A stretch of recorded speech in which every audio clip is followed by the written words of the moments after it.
नमस्कार।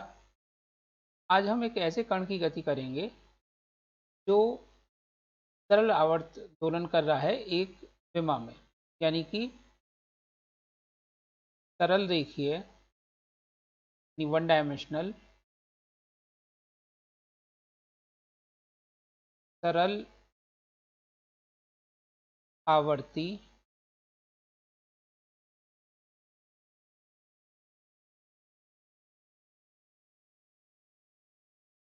दोलित्र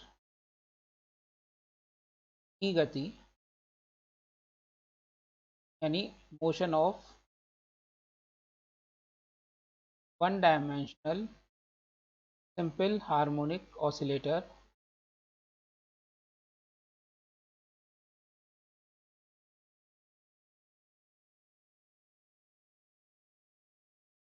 या इसको हम ये भी कह सकते हैं कि एक विमीय परवलयाकार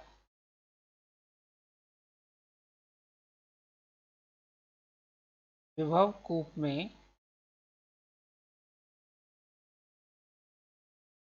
कण की गति।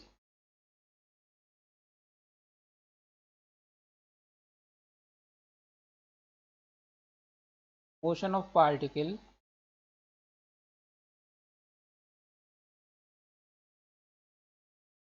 In one dimensional parabolic potential well.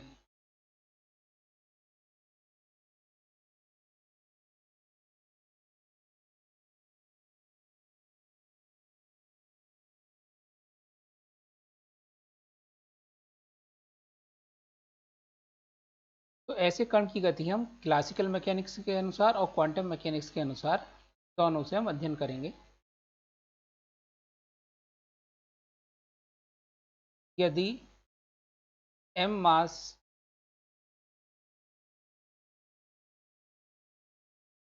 का कण प्रत्यानन बल F is equal to minus kx के द्वारा x अक्ष के अनुदिश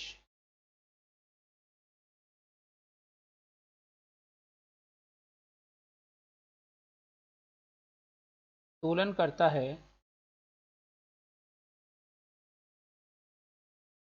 तो इसकी गति, तो यह सरल आवर्त दोलित्र कहलाता है, सिंपल हार्मोनिक ऑसिलेटर कहलाता है।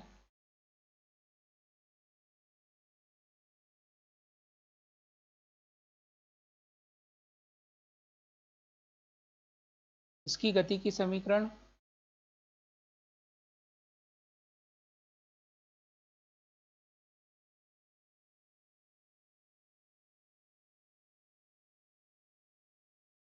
m d square x over dt square is equal to minus kx होती है तथा दोलन की आवृत्ति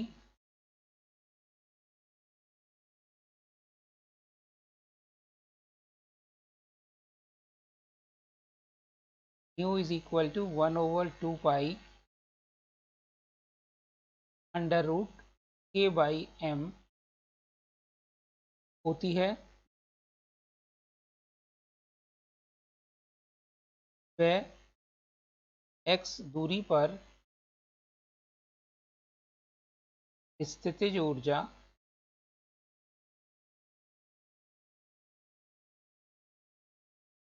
p is equal to half kx square होती है, जहाँ स्मॉल k बल नियतांक फोर्स कांस्टेंट होता है।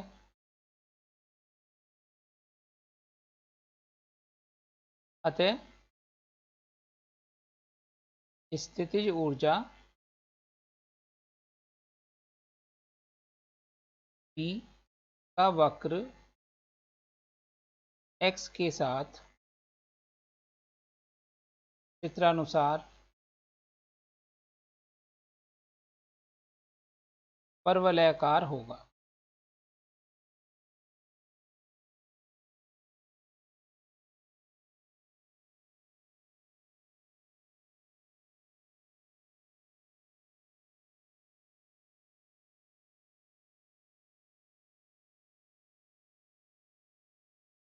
हमने साम्य स्थिति मान ली x is equal to 0,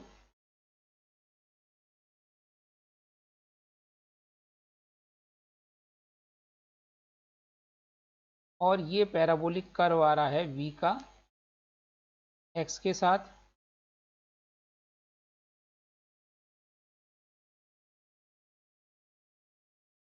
y axis हो गया जो कि x इज इक्वल टू 0 से जा रहा है,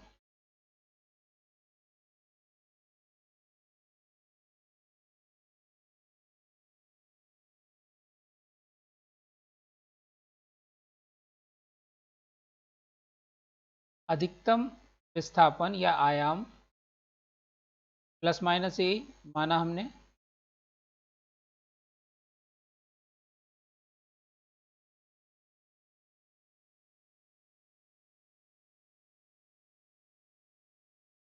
माना अधिकतम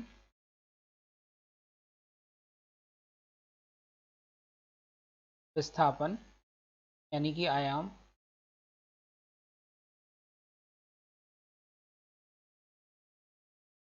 प्लस माइनस a है, अतः अधिकतम स्थितिज ऊर्जा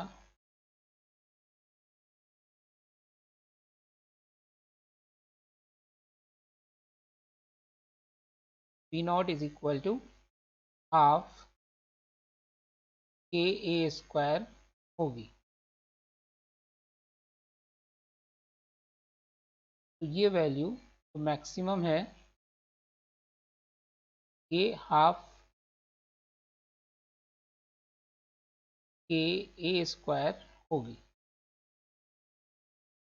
मान लेते हैं इसके अंदर कण m द्रव्यमान का है और E एनर्जी का है और ये गति कर रहा है।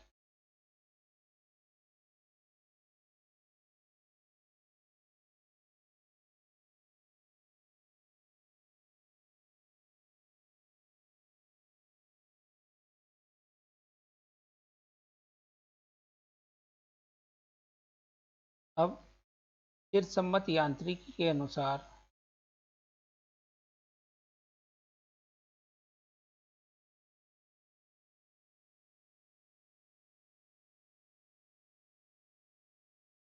इस परवलयाकार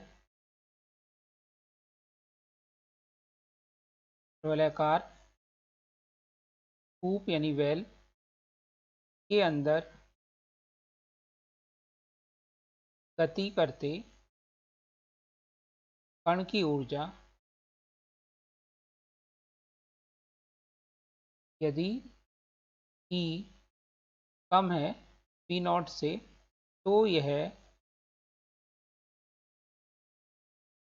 तो कण कभी भी कूप से बाहर नहीं जा सकता।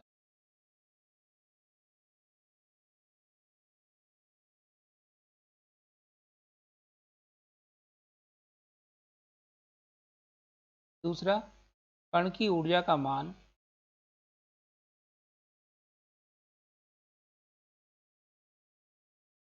शून्य से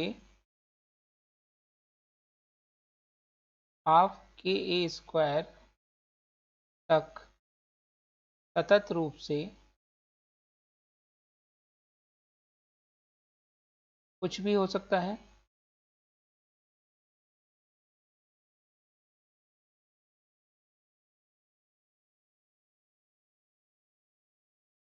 तीसरी बात, कण की गति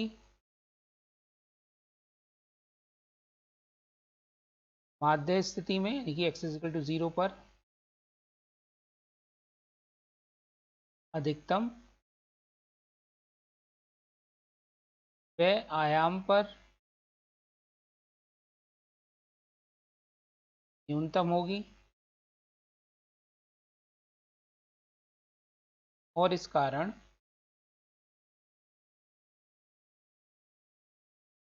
कण के पाए जाने की प्रायिकता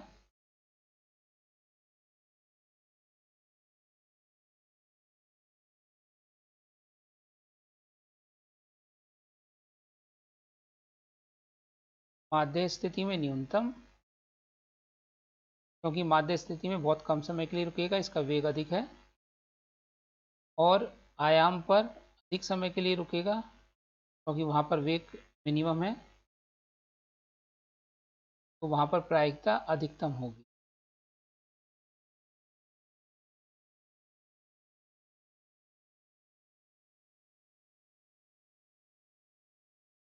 तो ये 3 रिजल्ट निकल के आए क्लासिकल फिजिक्स के अनुसार, फर्स्ट, सेकंड एंड थर्ड। अब हम देखते हैं क्वांटम मैकेनिक्स के अनुसार क्या रिजल्ट निकल के आता है अगर हम श्रोडिंगर की इक्वेशन इसी घटना पर लगाते हैं। तो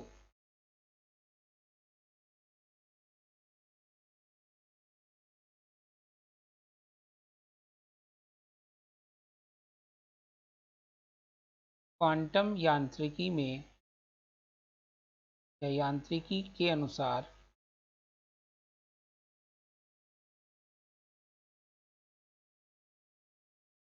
यदि इस कण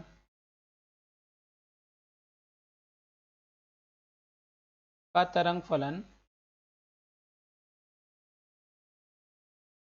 साई हो तो श्रोडिंगर की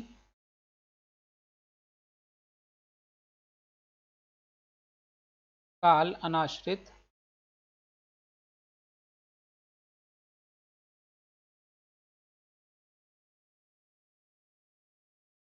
टाइम इंडिपेंडेंट समीकरण से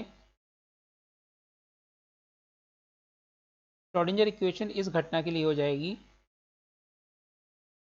D square psi over D X square equal to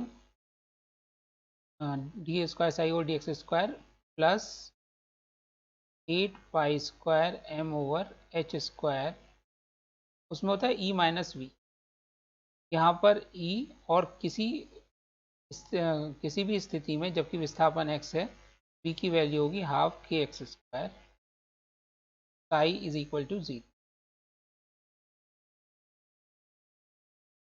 कालानाशित समीकरण से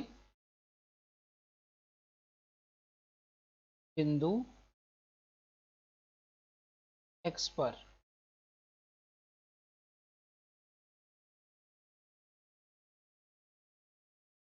माना, अब इसको सॉल्व करने के लिए कुछ हम नए कांस्टेंट, नए वेरिएबल मानेंगे जिससे ये आसानी से एक नॉन हर्माइट समीकरण में बदल जाए, जिसका रिजल्ट हमें पता होता है। तो वो मैथमेटिकल स्टेप हम ओमिट कर देंगे, नेगलेक्ट कर देंगे या उसको हम छोड़ देंगे और धीरे धीरे सीधे रिजल्ट पे आ जाएंगे, और इस दौरान जितनी भी फिजिक्स इन्वॉल्व होगी उसको हम लिखेंगे।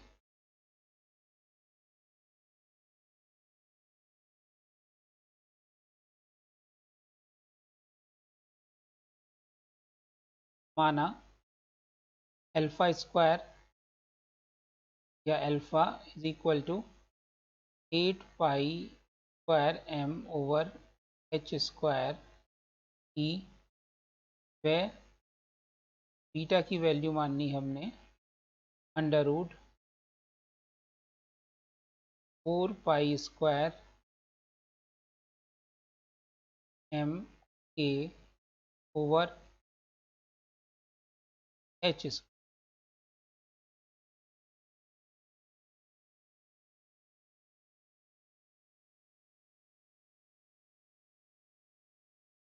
ये हो गया आपका इक्वेशन। अल्फा और बीटा के मान को हमने इक्वेशन 1 मान लिया, अतः जो श्रोडिंगर इक्वेशन है D square psi over D X square plus ये कन्वर्ट हो जाएगा alpha minus beta square X square psi is equal to 0। समीकरण 2। माना एक विमाहीन स्वतंत्र चर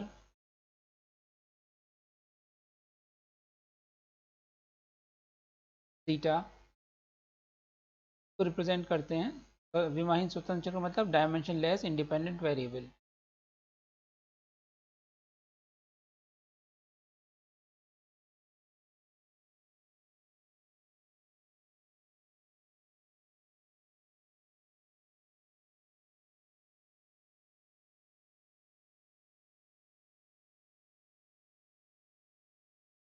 बीटा इज इक्वल टू हमने मान लिया अंडर रूट बीटा एक्स।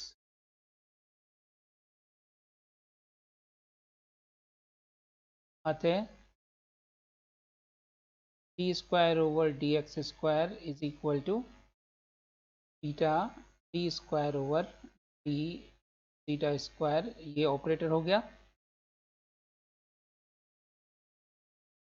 समीकरण 2 में मान रखने पर।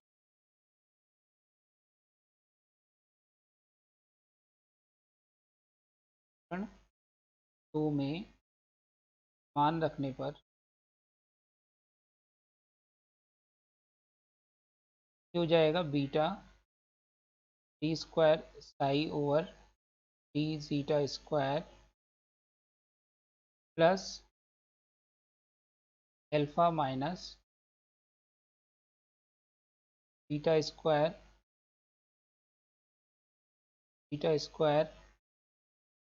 Over beta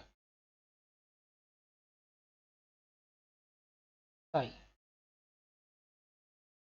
equal to 0। Beta से हम डिवाइड कर लें तो ये हो जाएगा D square psi over D zeta square plus alpha over beta minus beta square psi is equal to 0। ये इक्वेशन नंबर 3।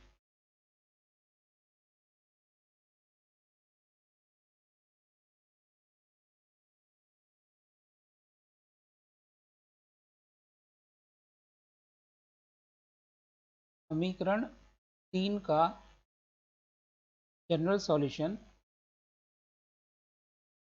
अब यहाँ पर जो साई है वो एक्स का फंक्शन ना होकर जीटा का हो गया, क्योंकि हमने नया इंडिपेंडेंट वेरिएबल जीटा माना था जो कि एक्स के अनुसार वेरी करेगा। ये हो जाएगा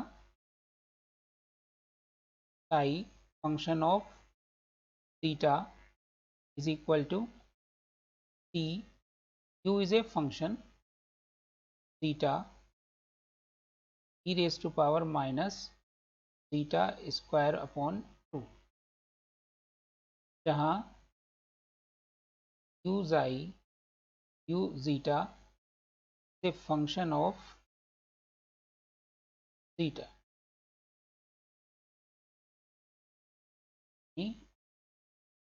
थीटा का फलन है।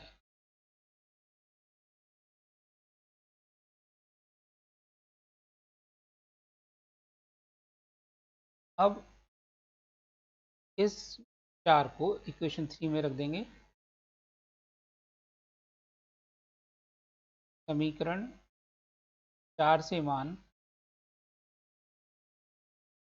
3 में रखने पर पहले इक्वेशन 4 का डबल डिफ्रेंसिएशन करेंगे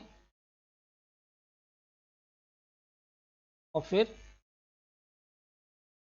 वैल्यू रख देंगे। फर्स्ट टर्म में तो डबल डिफ्रेंसिएशन करेंगे, सेकंड टर्म में साई जीटा की वैल्यू रख देंगे। जब हमने वेरिएबल चेंज कर दिया, यहाँ पर हम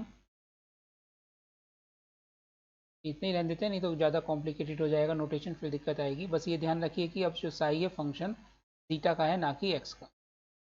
समीकरण 3 में मान रखने पर ये हो जाएगा, तो रीअरेंज करने पर beta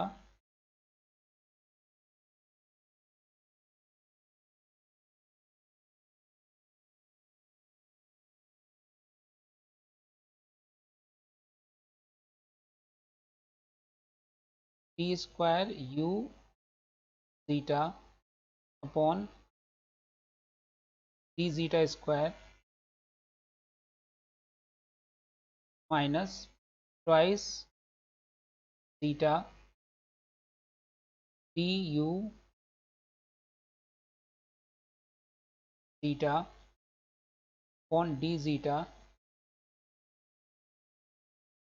plus alpha over beta minus 1 u zeta equal to 0। तो इक्वेशन 4 से जब हमने इक्वेशन 3 में वैल्यूज रख देंगे और उनको फिर रीअरेंज करेंगे तो हमें ये इक्वेशन मिलेगी। इक्वेशन नंबर 5, समीकरण 5 में यदि alpha over beta minus 1 is equal to 2n, ये हो जाएगा रिलेशन नंबर 6, रख दें तो जहाँ n की वैल्यू 0 1 2 एंड रख दें तो समीकरण 5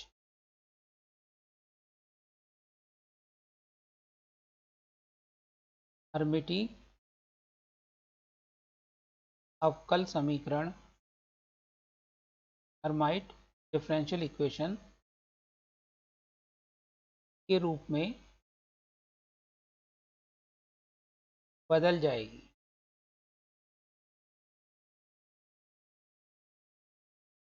अतः u zeta को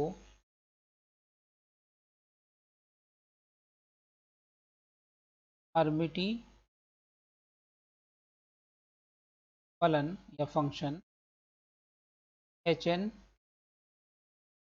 zeta से रिप्लेस करने पर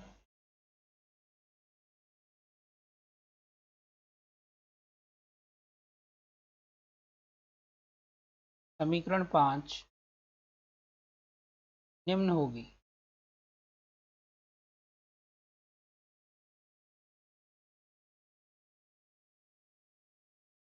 समीकरण 5 हो जाएगी T square H N zeta upon T zeta square minus twice zeta T H N function of zeta upon T zeta plus 2n H N function of zeta is equal to 0।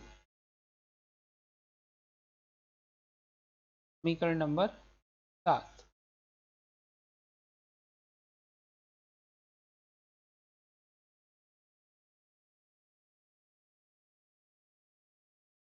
समीकरण 7 का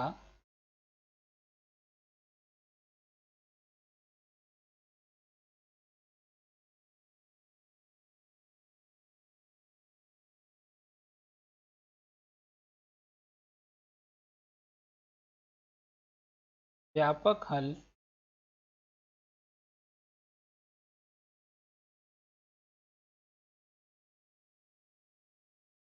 समीकरण 4 में u zeta को H N zeta से बदलने पर आएगा। अतः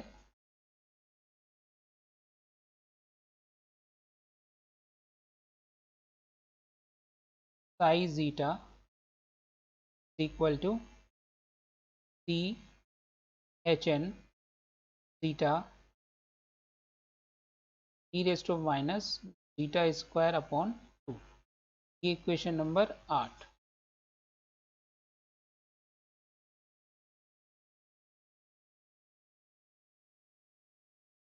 समीकरण 8 केवल n के कुछ मानों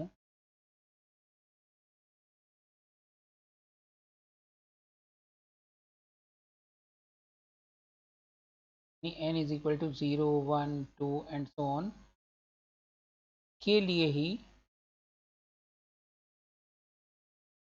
तरंग फलन साई का परमिसिबल मान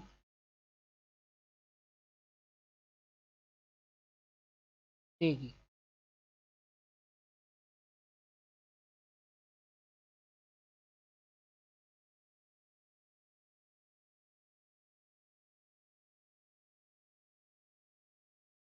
अतः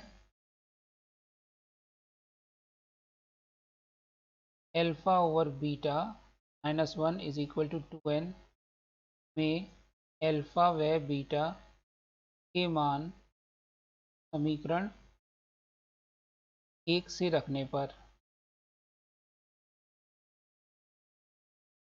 समीकरण 1 में अगर हम देखें तो एल्फा और बीटा के मान दे रखे हैं, उनकी वैल्यू यहाँ पे रखेंगे। एल्फा हो जाएगा 8 pi square M E over H square divided by 2 pi under root M K upon H -1 is equal to twice N. इससे हमें कैपिटल ई निकालना है। तो 2 से तो ये हो गया 4, पाई से स्क्वायर कैंसिल हो गया, एच से इसका स्क्वायर कैंसिल हो गया, ये आ गया 4 pi M E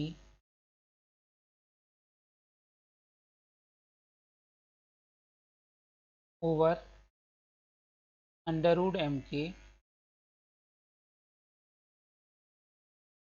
equal to twice N plus 1, और इससे ई की वैल्यू आ जाएगी,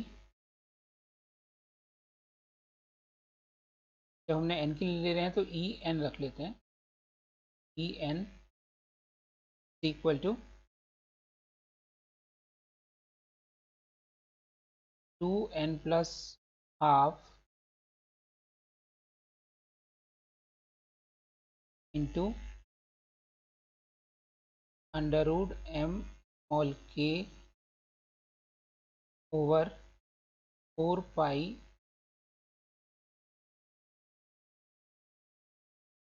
2 से 4 की जगह 2 रह गया,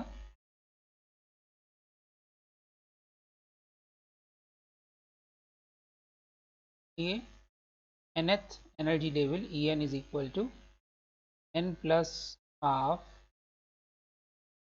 1 over 2 pi under root K by M, और 1 over 2 pi under root K by M होती है आवृत्ति, यानी कि क्योंकि दोलित्र की आवृत्ति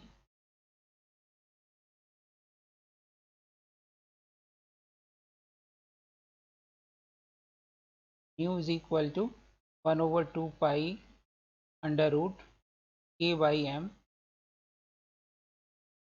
अतः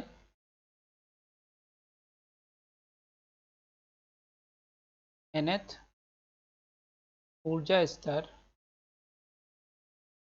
की ऊर्जा E N is equal to n plus half new.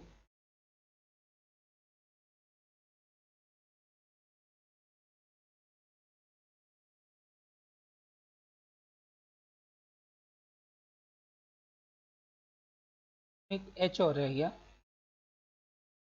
यहाँ पे एच और आएगा, ये इधर, और यहाँ पर एच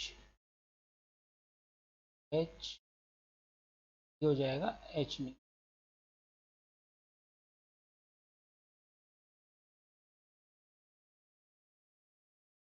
एच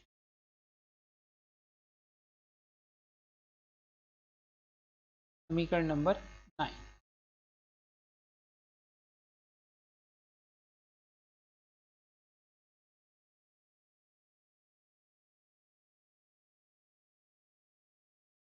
समीकरण 9 बताती है कि क्वांटम मैकेनिक्स के अनुसार ऊर्जा स्तर विविक्त होंगे, जबकि क्लासिकल कहती थी कि कंटिन्यूस एनर्जी हो सकती है, विविक्त होंगे और उनमें समान ऊर्जा अंतराल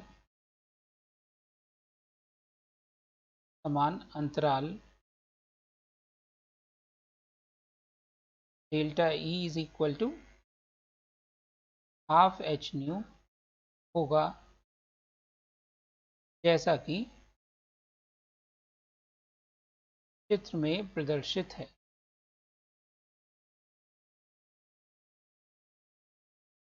तो ये रिजल्ट क्लासिकल फिजिक्स के मुकाबले अलग आता है। ये रिजल्ट कहता है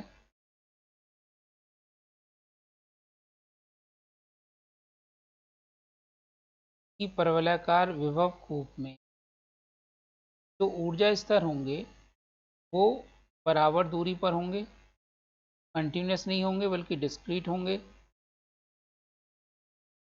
E1, E2, E3, E4 and so on.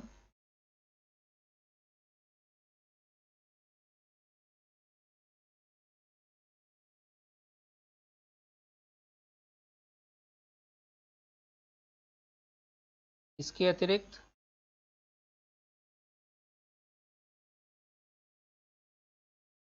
n is equal to 0 पर E naught is equal to half H nu, जो शून्य नहीं है, अर्थात न्यूनतम ऊर्जा दोलित की न्यूनतम ऊर्जा शून्य नहीं होगी, यानी कण की या दोलित की न्यूनतम ऊर्जा शून्य नहीं होगी। जबकि क्लासिकल मैकेनिक्स के अनुसार ऊर्जा का मान शून्य से लेकर हाफ के ए स्क्वायर तक कुछ भी हो सकता है।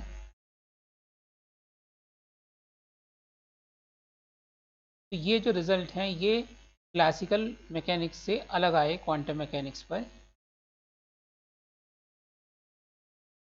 न्यूनतम ऊर्जा स्तर में जो ऊर्जा होती है उसको हम शून्यांकी ऊर्जा कहते हैं।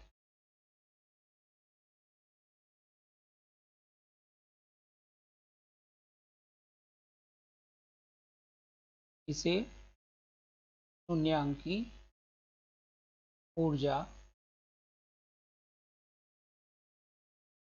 जीरो पॉइंट एनर्जी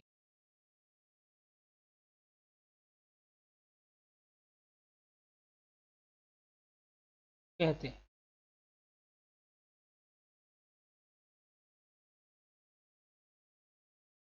यहाँ से शून्यांकी ऊर्जा की परिभाषा आ गई।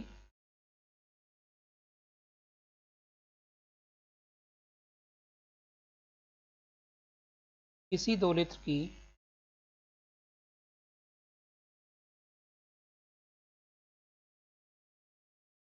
न्यूनतम ऊर्जा स्तर में ऊर्जा की शून्यांकी ऊर्जा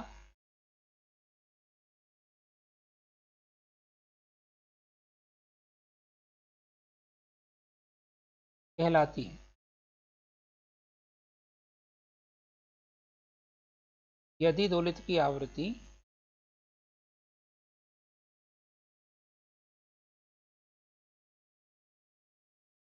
न्यू हो तो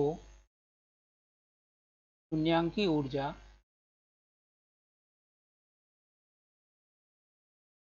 E naught is equal to half H nu होती है। तो शून्यांकी ऊर्जा होती है या नहीं होती है, इसका हम प्रूफ प्रकाश के प्रकीर्णन द्वारा दे सकते हैं। शून्यांकी ऊर्जा की उपस्थिति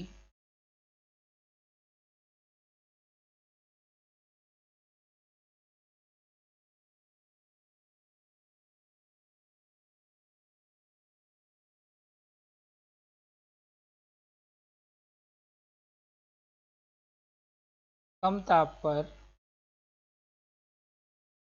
दोलित्र द्वारा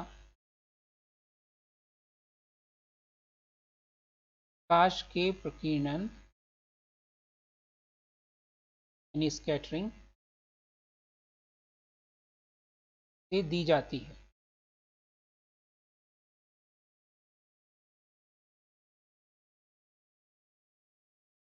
हम जानते हैं कि स्कैटरिंग केवल दोलन करते कण से ही संभव है।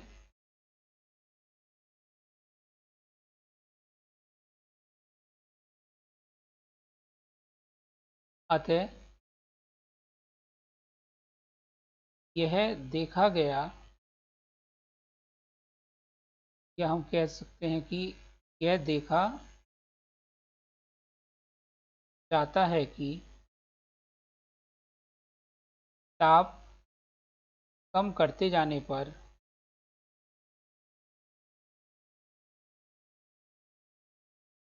किसी दोलित्र से प्रकीर्णित प्रकाश की तीव्रता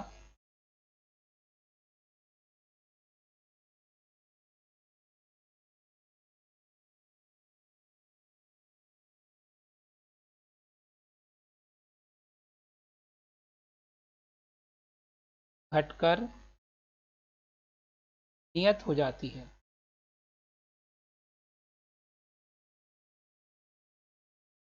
न कि शून्य। अगर हम ताप को शून्य कर दें तब भी प्रकीर्णित प्रकाश की तीव्रता शून्य न होकर कांस्टेंट होगी। इससे सिद्ध होता है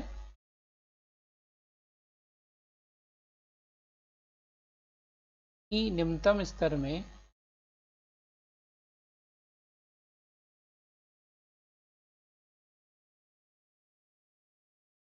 दोलित्र की ऊर्जा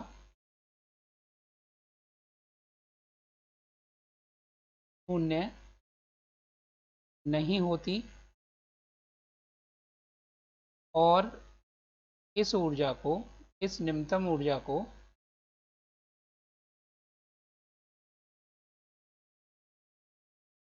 शून्यांकी ऊर्जा कहते हैं।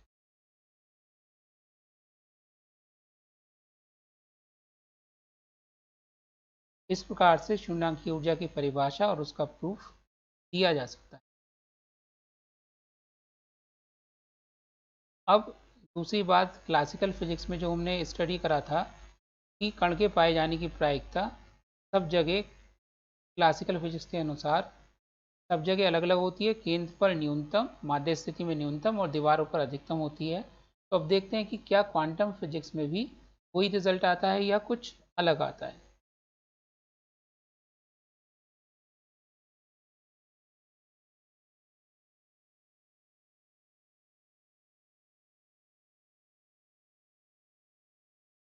यदि हम n इज इक्वल टू 0 के लिए प्रायिकता घनत्व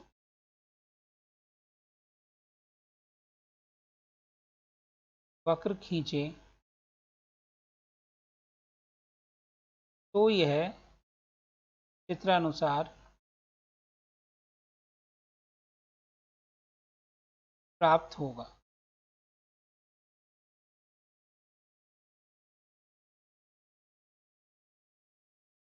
तो ये तो हो गया एक्स एक्सिस, सेंटर हो गया x इज इक्वल टू 0, और जो आयाम है वो हमने दीवारों के रूप में प्रदर्शित किया है। x is equal to -a पर और x is equal to +a पर।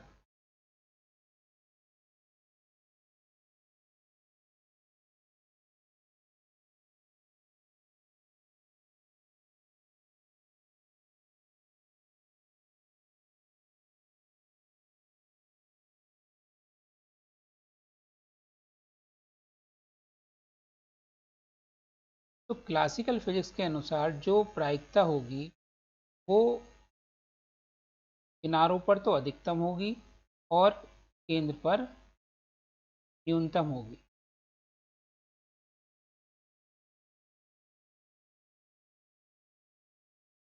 वाई एक्सिस पे हमने प्रायिकता दर्शाई, साई एक्स का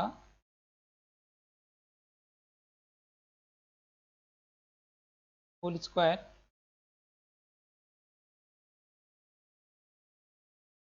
ये हमने n इज इक्वल टू 0 के लिए, और रेड कलर वाला है क्लासिकल मैकेनिक्स के अनुसार प्रायिकता घनत्व वक्र, और क्वांटम मैकेनिक्स के अनुसार प्रायिकता घनत्व वक्र इस प्रकार से आएगा।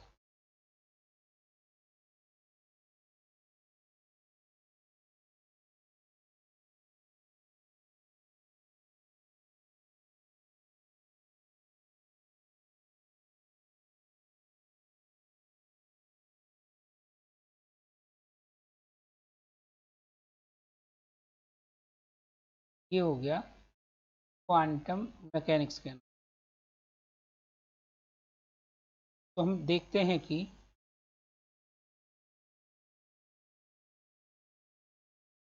नंबर 1, क्वांटम मैकेनिक्स के अनुसार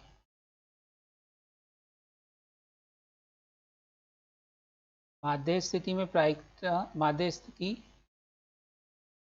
प्रायिकता अधिक,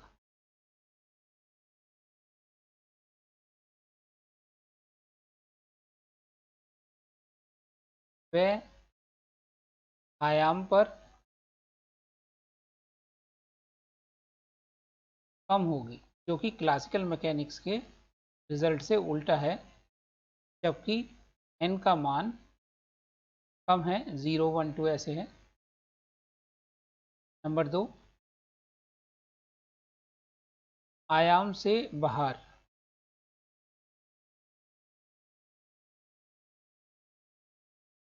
ही कण के पाए जाने की प्रायिकता होगी, जो कि क्लासिकल मैकेनिक्स में संभव नहीं है।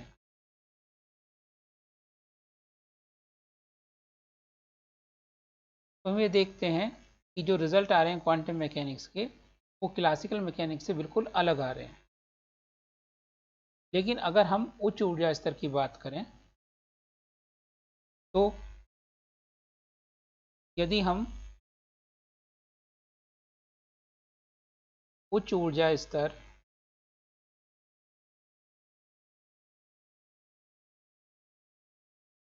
n is equal to n की वैल्यू 0 1 2 से ज़्यादा हो के लिए प्रायिकता वक्र खींचें, तो चित्रानुसार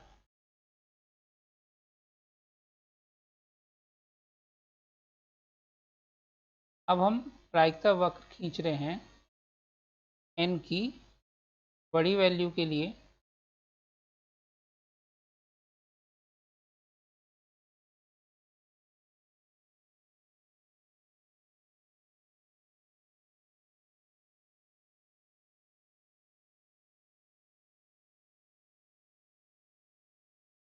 x इज इक्वल टू 0 बीच में है ही, x is equal to -a और x is equal to +a।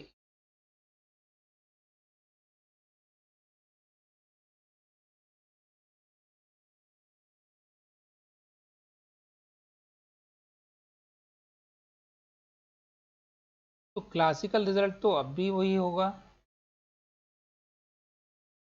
कि प्रायिकता सेंटर पे सबसे कम और आयाम पे सबसे अधिक होनी चाहिए।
कि इस प्रकार से जो ग्रीन कलर से हम शो कर रहे हैं, ये क्वांटम मैकेनिक्स के अनुसार प्रायिकता वक्र हो गया।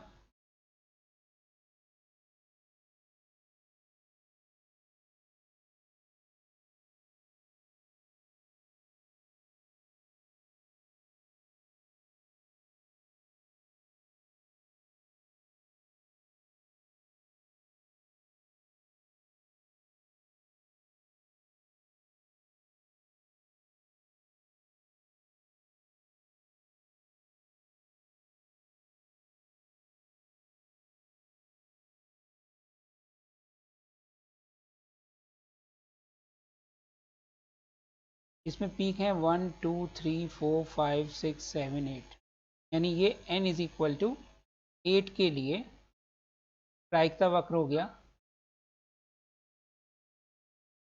चित्रानुसार प्राप्त होगा।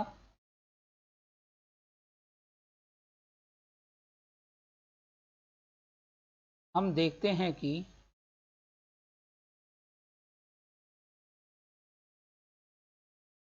n का मान बढ़ने पर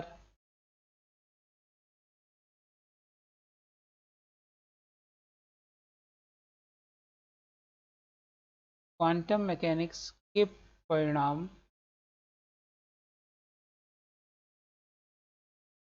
क्लासिकल मैकेनिक्स, चिरसम्मत यांत्रिक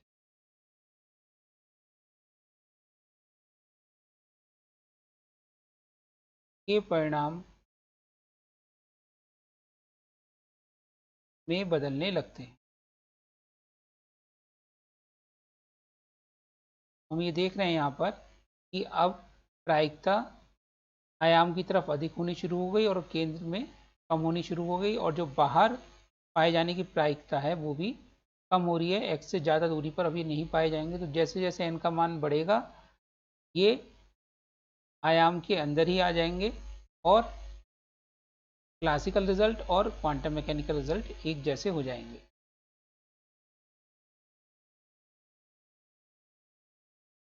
यही बोहर का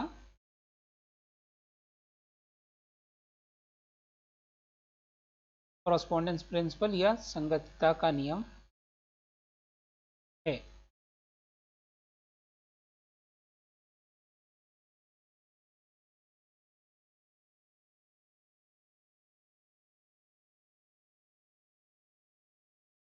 एक चीज और डिस्कस कर लेते हैं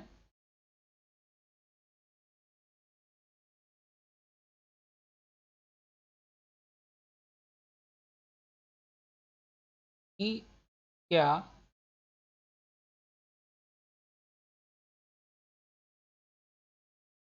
कण विरामावस्था यानी स्टेशनरी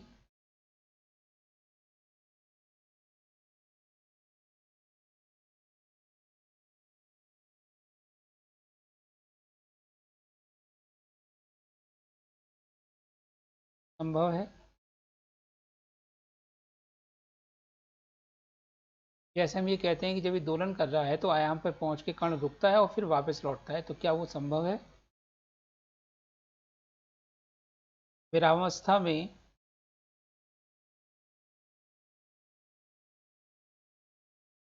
कण की स्थिति में अनिश्चितता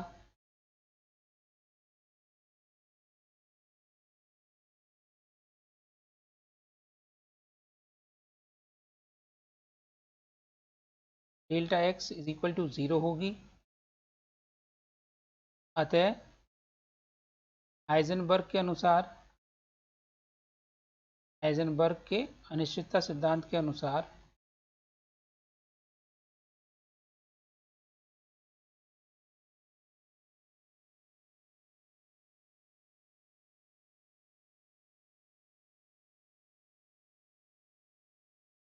संगत कॉरस्पॉन्डिंग संवेग में मोमेंटम में अनिश्चितता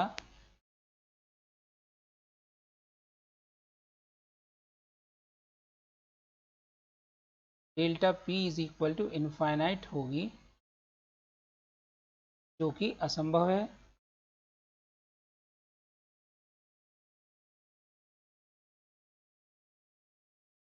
अतः दोलित्र कभी भी